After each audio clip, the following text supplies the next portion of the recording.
Bismillahirrahmanirrahim. Assalamualaikum warahmatullahi wabarakatuh. Alhamdulillahi rabbil alamin. Wassalatu wassalamu ala ashrafil anbiya'i wal mursalin, Sayyidina wa maulana Muhammadin wa ala alihi wa sahbihi at-tayyibin at-tahirin. Allahumma la sahla illa ma ja'altahu sahla, wa anta ya hayyu ya qayyum taj'alul hazna idza syi'ta sahla. Allahumma rzuqna al-ikhlas wa fil qawli wal amali wan niyyat. Amma ba'du, alhamdulillah kita masih diberikan kesempatan, kesehatan, dan kita masih diberikan nikmat terbesar oleh Allah Subhanahu wa taala, yaitu nikmat iman dan Islam.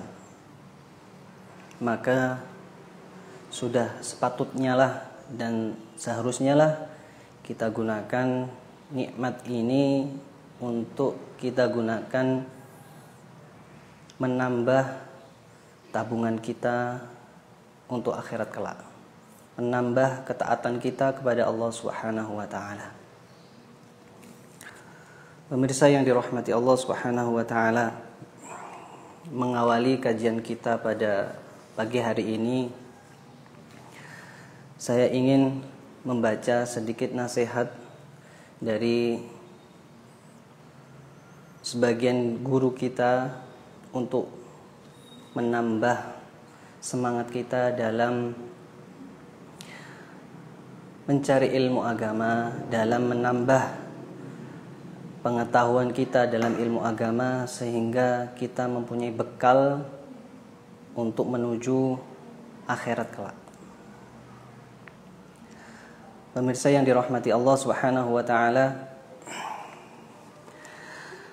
beliau mengawali nasihatnya dengan berkata, al-malu anta tahrusuhu amma ilmuddin fahuwa yahrusuka. Harta itu engkau yang menjaganya. Adapun ilmu agama, kau yang akan dijaganya. Ilmu agama itu yang akan menjaga kita. Berbeda dengan harta. Kalau harta, kita yang menjaganya. Al-malu anta tahrusuhu amma ilmuddin fahuwa yahrusuka. Mahma kana 'indaka min ta'amin fakhir la tastati'u an ta'kula aktsara mimma tatahammal. Kata beliau, sebanyak apapun engkau memiliki makanan selezat apapun, engkau tidak akan bisa memakan semuanya. Engkau tidak akan bisa memakan kecuali engkau yang bisa makan saja. Gak mungkin orang misalkan punya makanan banyak sekali, satu meja full, gak mungkin dia bisa menghabiskan semuanya dalam sekaligus.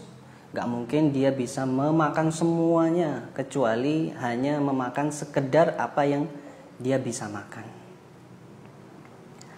Wa mahma kana 'indaka min thiyabin fakhirah katsira.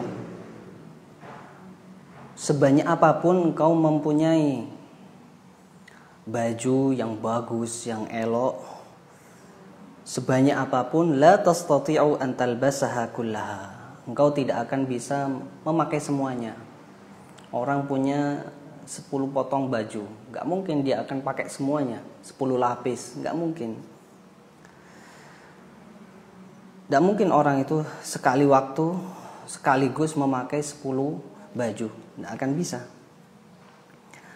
Kalau kita tahu seperti ini, fatazawwad min hadhihi dunyal faniyah lil akhiratil baqiyah. Maka jadikanlah dunia ini sebagai bekal. Jadikanlah dunia yang fana ini, yang tidak selama-lamanya ini, yang akan hancur ini, untuk apa? Untuk bekal menuju akhirat yang kekal. Fal mautu minna qarib, karena mati itu adalah sangat dekat. Kita tidak tahu kapan kita diambil roh kita. Karena mati tidak akan ada yang tahu kecuali Allah Subhanahu wa taala. War-Rabbu 'alaina raqib, dan Allah Subhanahu wa taala selalu memantau kita, selalu melihat kepada kita. Wa tadzakkar anna umral insan la yas'u kulla syai'. Maka kita harus ingat bahwasanya umur manusia itu tidak bisa digunakan untuk semua apa yang dia inginkan. Tidak bisa untuk melakukan semua apa yang dia inginkan. Semuanya mau dilakukan enggak. Tidak cukup umur seseorang itu. Falyabda bil aham. Maka kalau seseorang tidak bisa melakukan segalanya, umurnya nggak cukup untuk melakukan semuanya, maka minimal dia memulai dengan sesuatu yang paling penting. Jadi dalam hidup kita itu ada beberapa hal yang penting. Ini penting, itu penting. Banyak hal yang penting, tapi kita sebagai umat muslim, kita sebagai muslim yang cerdas harus bisa mengetahui mana yang lebih penting di antara yang penting-penting ini. Apa yang paling penting itu? Itu sesuatu yang bermanfaat untuk kehidupan kekal nanti di akhirat. Wa yakuna dzukhran lahu, yang akan bisa menjadi tabungan kita untuk menuju akhirat nanti. I'mal li akhiratika. Kata beliau, i'mal li akhiratika. Beramallah, berbuatlah sesuatu yang bermanfaat untuk akhiratmu kelak. Ka'annaka tufariqu hadhihi dunya ghadan. Seakan-akan engkau akan meninggalkan dunia ini esok hari. Jadi ketika orang misalkan seseorang itu tahu besok akan meninggal dunia, pasti dia akan berusaha semaksimal mungkin untuk menabung, untuk menambah tabungannya untuk menuju akhirat yang kekal. Wa'mal li hadhihi dunya, dan lakukanlah hal-hal yang berhubungan dengan dunia ini ka'annaka ta'ishu fiha abada. Seakan-akan engkau akan hidup di dunia ini selama-lamanya. Maksudnya apa? Jangan sampai urusan duniamu mengalahkan urusan akhiratmu. Jangan sampai hal-hal yang berhubungan dengan dunia bisa melalaikan dirimu dari akhirat, bisa menjauhkan dirimu dari membekali diri untuk menuju akhirat. Ad-dunya sa'ah. Dunia itu sebentar. Ij'alha ta'ah.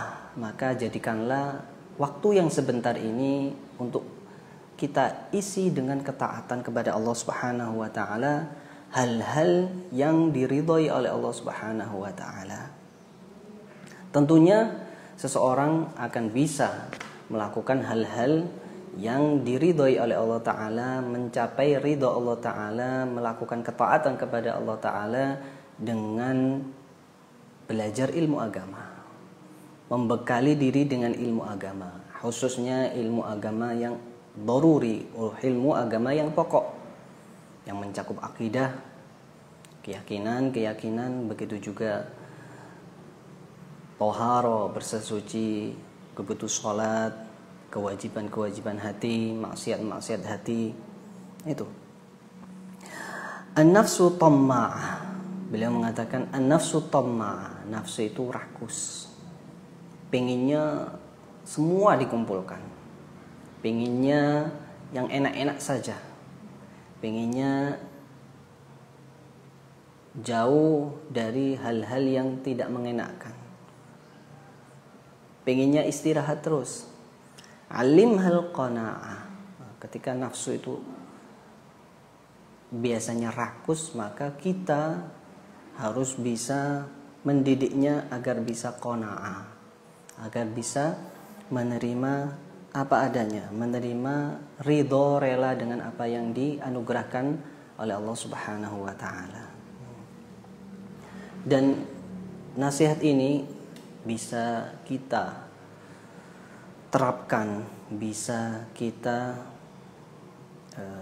lakukan tentunya dengan bantuan ilmu agama, tentunya dengan dukungan dari pengertian seseorang kepada ilmu agama. Ketika seseorang paham ilmu agama, apalagi ilmu agama yang pokok, insya Allah dengan itu seseorang akan tahu bagaimana menghabiskan waktunya di dunia ini dengan waktu yang singkat ini untuk bisa mencapai ridhonya Allah Subhanahu wa ta'ala. Pemirsa yang dirahmati Allah Subhanahu wa ta'ala,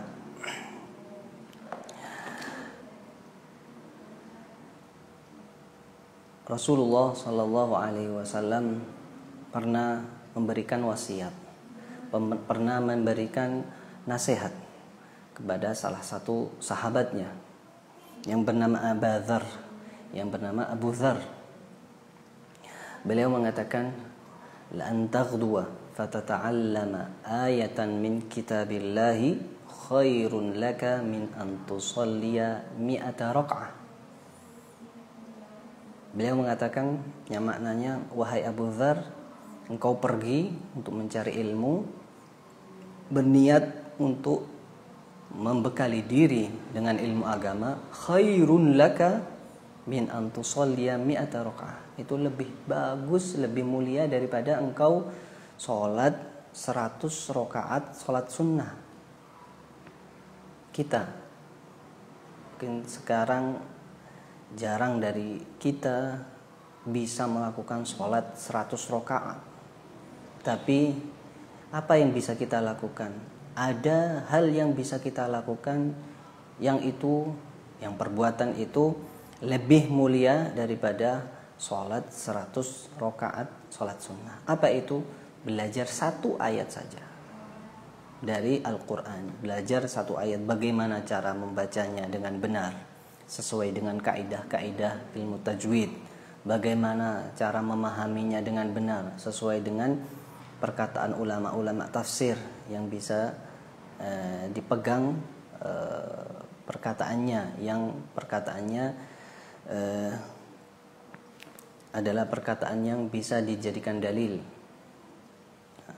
Kemudian Rasulullah melanjutkan nasihat tersebut kepada Abu Dzar, wala antaghduwa fatata'allama baban minal ilmi khairun laka min an tusalliya alfa raq'ah.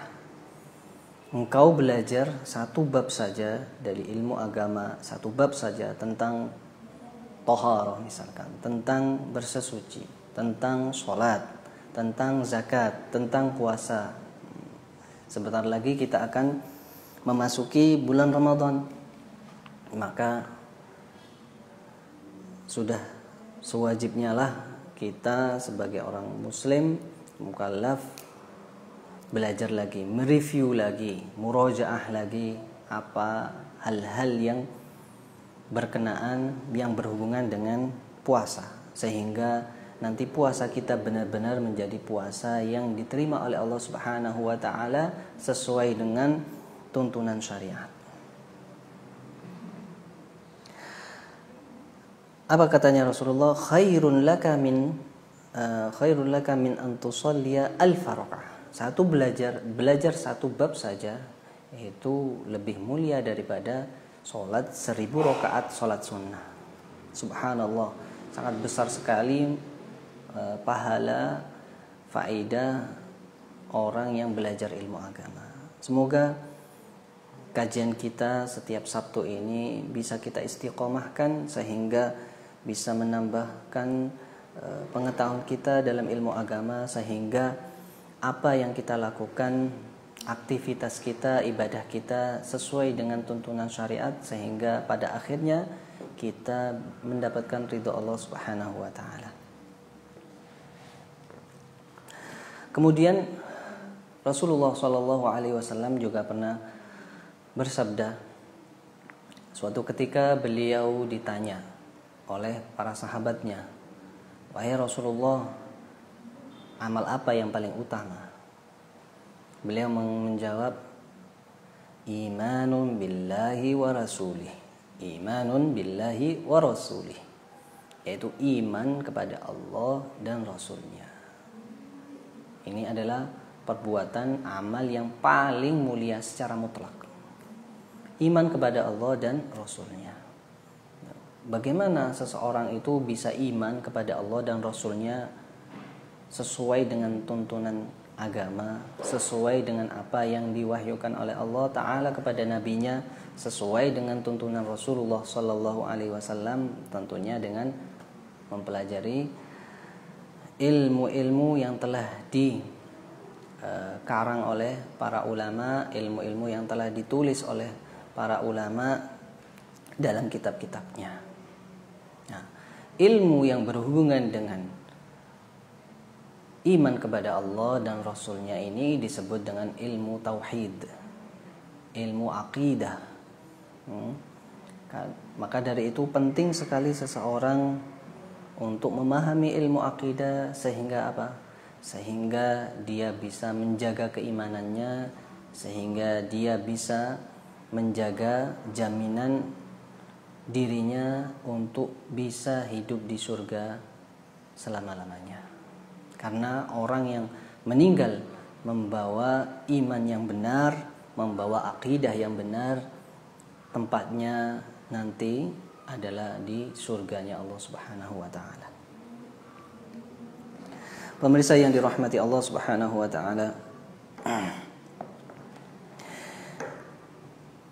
wajib bagi seorang mukallaf, orang mukallaf itu adalah baligh, berakal, dan sudah sampai padanya dakwah Islam. Itu namanya orang mukallaf. Jadi mukallaf itu dia baligh, sudah mencapai umur 15 tahun atau sudah menstruasi bagi yang perempuan, atau sudah keluar mani bagi laki-laki ataupun perempuan juga. Apa yang diwajibkan kepada setiap orang mukallaf untuk memeluk agama Islam? Jadi ketika seseorang itu disifati dengan sifat taklif, dia menjadi mukallaf, dia baligh, kemudian berakal, punya akal sehat, tidak gila, dan sudah sampai padanya dakwah Islam. Maksudnya apa? Dia pernah mendengar La ilaha illallah Muhammadur Rasulullah dengan bahasa yang dia fahami, baik itu dengan bahasa Arab ataupun dengan bahasa yang lain, dengan bahasa yang dia fahami. Untuk apa? Kewajibannya ini apa? Memeluk agama Islam. Jadi kalau ada orang gila misalkan, sebelum balik dia gila, sampai setelah balik dia masih gila, kemudian sampai dia meninggal tetap dalam keadaan tersebut, tidak berakal sehat, maka orang seperti ini tidak dikatakan mukallaf. Atau anak yang kecil meninggal sebelum balik, maka ini juga tidak dikatakan mukallaf. Atau orang yang balik, berakal, tetapi belum sampai padanya dakwah Islam, hidup jauh dari ulama misalkan, tidak pernah sekalipun dalam hidupnya mendengar seruan Islam, seruan dakwah Islam, seruan bahwasanya tidak ada Tuhan yang berhak disembah kecuali Allah dan Nabi Muhammad adalah utusannya Allah, tidak pernah mendengar seperti itu, maka orang tersebut juga tidak dikatakan mukallaf. Ketika seseorang sudah disifati dengan sifat taklif, dia menjadi mukallaf, kewajiban pertama dia adalah memeluk agama Islam, masuk ke dalam Islam. Jadi kalau orang sudah mukallaf, kemudian dia menunda untuk masuk ke dalam agama Islam, maka orang yang seperti ini ketika dia meninggal dan masih dalam keadaan seperti itu, belum masuk Islam, maka orang yang seperti ini berhak mendapatkan siksa selama-lamanya di dalam neraka.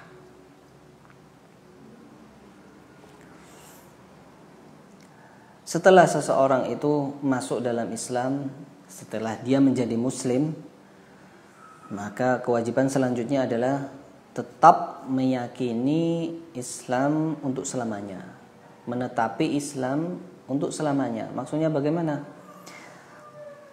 Hatinya bersih dari niat meninggalkan Islam di waktu mendatang. Tidak ada niatan untuk keluar dari agama Islam di waktu mendatang. Atau ragu dalam hal tersebut. Maksudnya bagaimana? Dia ragu mau keluar Islam, mau keluar dari Islam apa enggak? Nah, ini namanya ragu. Nah, orang yang seperti ini punya niat untuk meninggalkan Islam, atau dia ragu mau keluar atau tidak dari Islam, maka orang yang seperti ini dihukumi keluar dari Islam, dihukumi kufur, telah putus Islamnya. Maka dari itu kita harus menjaga hati kita ini, jangan sampai punya niatan untuk meninggalkan Islam. Nah, setelah orang itu muslim dan menjaga dirinya, menjaga hatinya untuk tidak punya niatan sedikit pun meninggalkan Islam, maka apa selanjutnya yang dia wajibkan agar Islamnya sempurna, agar selamat dari dosa? Apa? Melaksanakan segala hukum yang diwajibkan kepadanya. Iltizamu ma lazima alaihi minal ahkam, melaksanakan segala hukum yang diwajibkan kepadanya, yang diwajibkan oleh Allah kepadanya, yang dilarang oleh Allah kepadanya. Dengan seperti itu, seseorang ini akan menjadi muslim yang terhindar dari dosa. Kemudian di antara hal yang wajib diketahui dan diyakini secara mutlak, bagaimanapun keadaannya, ketika sedih, ketika senang, ketika bahagia, dia harus selalu meyakini hal ini, selalu menjaga keyakinan ini. Dan wajib diucapkan dengan lidah seketika jika memang mukallaf itu belum Islam, mukallaf itu kafir. Ketika seseorang belum muslim, belum masuk ke dalam agama Islam, maka seseorang ini wajib mengucapkannya.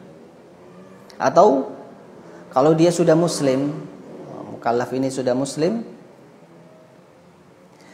maka wajib mengucapkan hal ini kapan? Ketika sholat, agar sholatnya sah. Apa itu? Asyhadatan, 2 kalimat syahadat. Asyhadu an la ilaha illallah wa asyhadu anna Muhammadar Rasulullah sallallahu alaihi wasallam.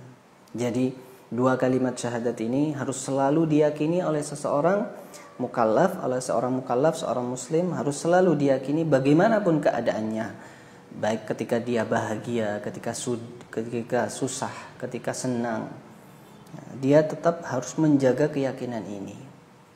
Begitu juga ketika seseorang belum muslim, belum masuk ke dalam Islam, maka seketika itu dia harus mengucapkan 2 kalimat syahadat agar menjadi muslim.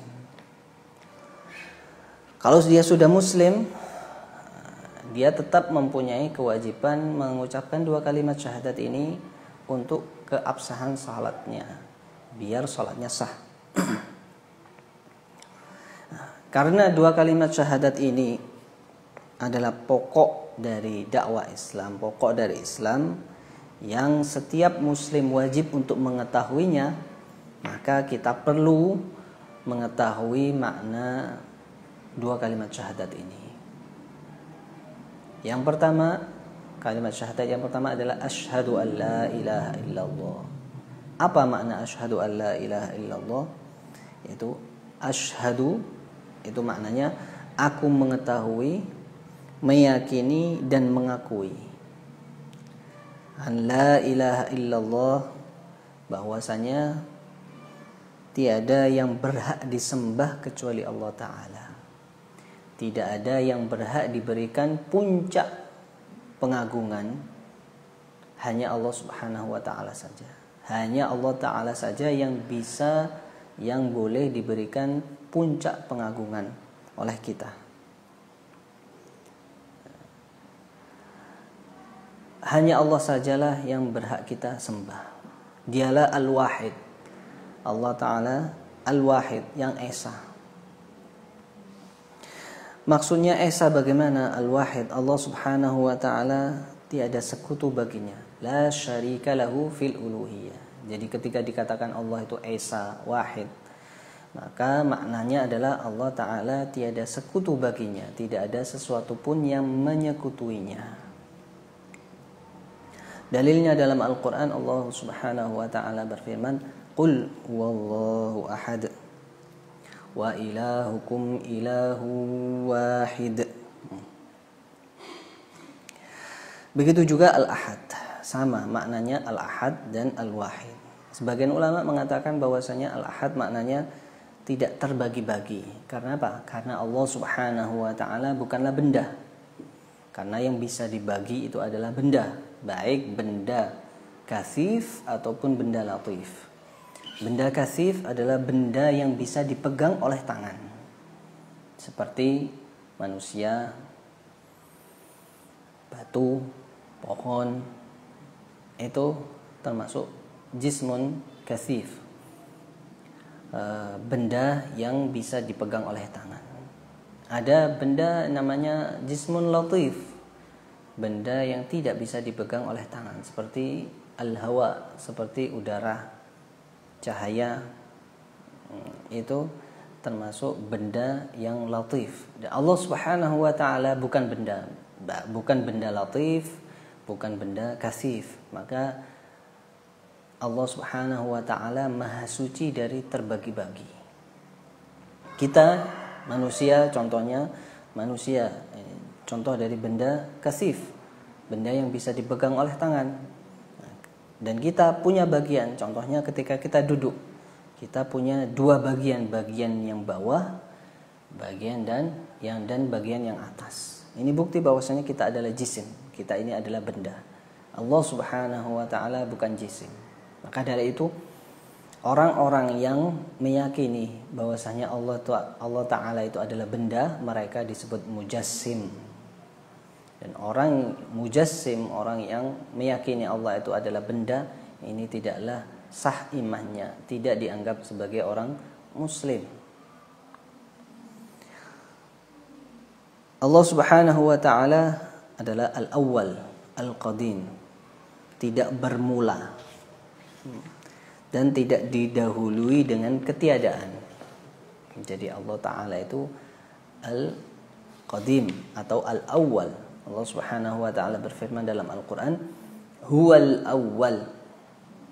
Hanya Allah taala lah yang ada tanpa permulaan. Dalam ilmu bahasa kita mengenal huwa itu adalah isim dhamir dan termasuk isim ma'rifat. Kemudian al-awwal itu juga dinamakan ma'rifat, isim ma'rifat. Kenapa? Karena ada al-nya. Dalam ilmu bahasa dikatakan ketika mubtada itu isim ma'rifat dan kemudian khobarnya itu adalah ma'rifat juga, maka ini memberikan faedah al-hasr, memberikan makna hanya. Jadi huwal awwal, hanya Allah taala lah yang maha dahulu, ada tanpa permulaan, adanya tidak didahului dengan ketiadaan. Kalau kita ada, sekarang saya, Anda semua pemirsa ada, tapi adanya kita didahului dengan ketiadaan. Dulunya kita nggak ada. Misalkan seseorang lahir pada tahun 1980. Sebelum 1980 dia belum ada. Kemudian setelah diciptakan oleh Allah Subhanahu wa taala, dia baru ada. Itulah yang namanya ada didahului dengan ketiadaan. Wujuduhu ba'da adamin. Adanya didahului dengan ketiadaan. Adapun Allah Subhanahu wa taala, adanya Allah tidak didahului dengan ketiadaan. Allah dialah Al-Hayy, yang maha hidup. Allah Subhanahu wa taala maha hidup. Dalam Al-Qur'an Allah Subhanahu wa taala berfirman, Allahu la ilaha illa huwal hayyul qayyum. Al-Hayy, Allah taala maha hidup. Allah Subhanahu wa taala disifati dengan Al-Hayy, hidup. Hidupnya Allah tidak sama dengan hidupnya makhluk. Hidupnya Allah tidak butuh kepada ruh. Hidupnya Allah tidak butuh kepada darah, daging, tulang, sumsum. Adapun hidupnya kita butuh kepada ruh, butuh kepada daging, darah. Dialah Al-Qayyum, zat yang tidak butuh kepada selainnya. Inilah makna dari sifat Allah qiyamuhu binafsihi. Jadi penting sekali kita mengajarkan kepada anak didik kita, anak-anak kita, santri-santri kita, murid-murid kita tentang sifat-sifat wajib bagi Allah Subhanahu wa taala. Salah satu sifat wajib bagi Allah taala adalah Al-Qayyum. Atau salah satu sifat wajib bagi Allah taala qiyamuhu binafsihi. Disebutkan dalam Asmaul Husna Al-Qayyum. Apa maksudnya qiyamuhu binafsihi? Allah Subhanahu wa taala tidak butuh kepada selainnya. Dan selainnya yaitu makhluk semuanya tanpa terkecuali semuanya butuh kepada Allah Subhanahu wa taala. Jadi misalkan kita sebagai pengajar, hendaknya ketika mengajar kepada anak didik kita, kepada santri kita, murid kita ataupun keluarga kita, ketika menerangkan qiyamuhu binafsihi, harus hati-hati.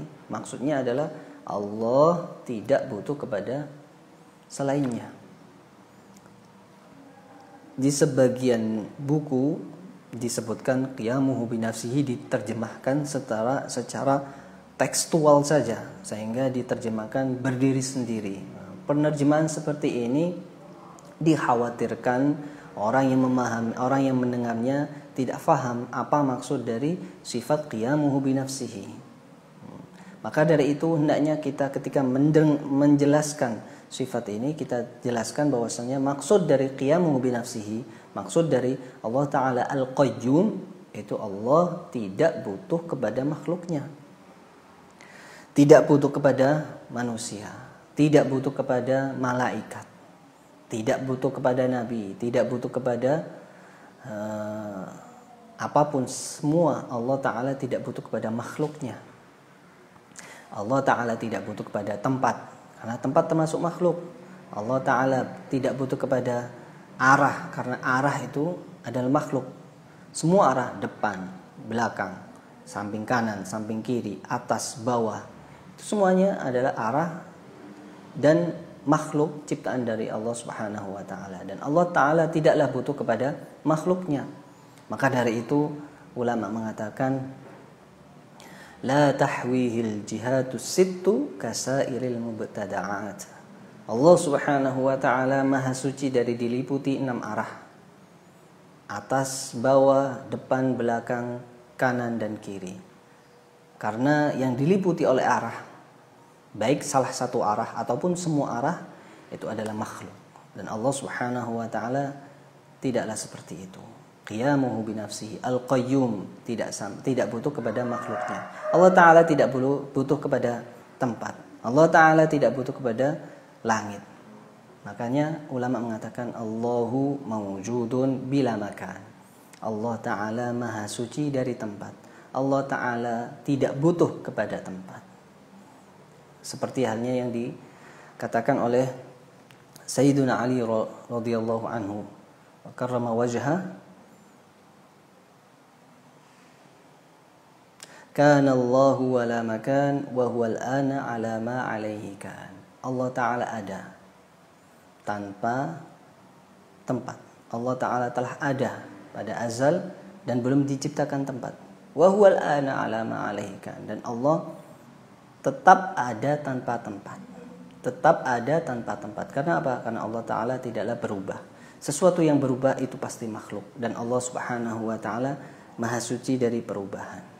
Inilah akidah yang harus kita pegangi, harus kita jaga dalam hati kita. Inilah akidah, keyakinan yang bisa menyelamatkan kita nanti di akhirat kelak. Pemirsa yang dirahmati Allah Subhanahu wa Ta'ala, pembahasan akidah ini akan berlanjut lagi insya Allah pada pertemuan selanjutnya. Semoga kita masih diberikan sehat walafiat, umur panjang, sehingga bisa istiqomah untuk meneruskan kajian ini, sehingga bertambah kuatlah keimanan kita, bertambah kuatlah akidah kita, dan insya Allah hidup kita akan lebih terisi, lebih makmur dengan hal-hal yang bermanfaat, sehingga kehidupan kita yang sebentar di dunia ini benar-benar bisa menjadi bekal yang banyak untuk akhirat kelak. Amin ya rabbal alamin. Barakallahu fikum, ahsanallahu ilaikum, qawwanallahu wa iyyakum. Wassalamualaikum warahmatullahi wabarakatuh.